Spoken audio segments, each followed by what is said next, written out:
یہ کہتے ہیں بچے نے پوچھا ہے کہ موت کے وقت کیا گناہوں کی وجہ سے ایمان زائل ہو سکتا ہے اگر کوئی بہت گناہ گار ہو تو؟ جی ہو سکتا ہے۔ پہلے سمجھ لیجئے کہ ایمان کس کا نام ہے؟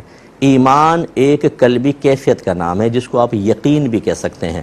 نبی کریم صلی اللہ علیہ وسلم جو کچھ اللہ کی طرف سے لے کر آئے اس کے حق اور سچ ہونے کے یقین کا نام ایمان ہے، جس کو دوسرے الفاظ میں تصدیق بالقلب بھی کہتے ہیں۔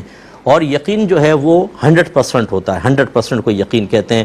مثال کے طور پہ کسی چیز کے بارے میں دل دو رائے قائم کر سکتا ہو، ایک طرف 100% اس کے جانب مخالف 0% ہو، اس کو یقین کہتے ہیں۔ جیسے میں آپ سے پوچھوں اللہ تعالیٰ ایک ہے یا زیادہ، کیا یقین ہے آپ کو؟ آپ کہیں ہمیں اللہ کے ایک ہونے کا یقین ہے، کتنے %؟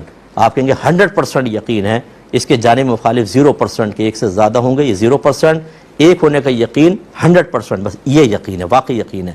زوال ایمان کا مطلب کیا ہے؟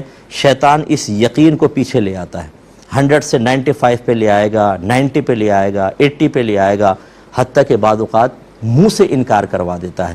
یہ ان لوگوں کے ساتھ ہوتا ہے جو بہت زیادہ گناہ کرتے ہیں تو کلمات کفر بھی بک دیتے ہیں۔ اگر ان کو ماں سمجھائے بیٹا شراب نہ پیو، زنا نہ کرو، نمازیں پڑھ دو، شریعت کے خلاف بولیں گے، چیخیں گے، چلائیں گے، اللہ تعالیٰ کے لیے گندے الفاظ ادا کریں گے، سرکار کی شان میں گستاخیاں کر دیں گے غصے میں آ کر، بس یہ آپ کا یقین کمزور۔ ایسے جو کرائسس میں بار بار مبتلا ہوتے ہیں تو شیطان پہ فوراً کہتا ہے پہلے ہمیں یقین ہے اللہ ظالم نہیں، 100% شیورٹی کے ساتھ، لیکن وہ اس یقین کو متزلزل کرتا ہے، کیا یہ اللہ کا ظلم نہیں ہے؟ تیرا بیٹا جوان مار دیا، دکان میں آگ لگ گئی، بیٹی کو طلاق ہو گئی، اگلے دن تیرا موبائل چھن گیا، کیا یہ اللہ کا انصاف ہے؟ آدمی بیٹھے بیٹھے سوچتے ہیں ہاں یار میرے ساتھ ہی بے انصافی، سب کے ساتھ نہیں۔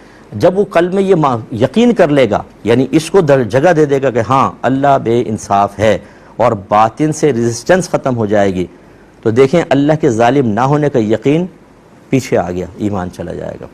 تو یہ ہوتا ہے جب آدمی بہت زیادہ گناہ کرتا ہے تو بوقت موت بعض اوقات شیطان اس کے ایمان کو، یقین کو کم کر کے ایمان زائل کروا سکتا ہے۔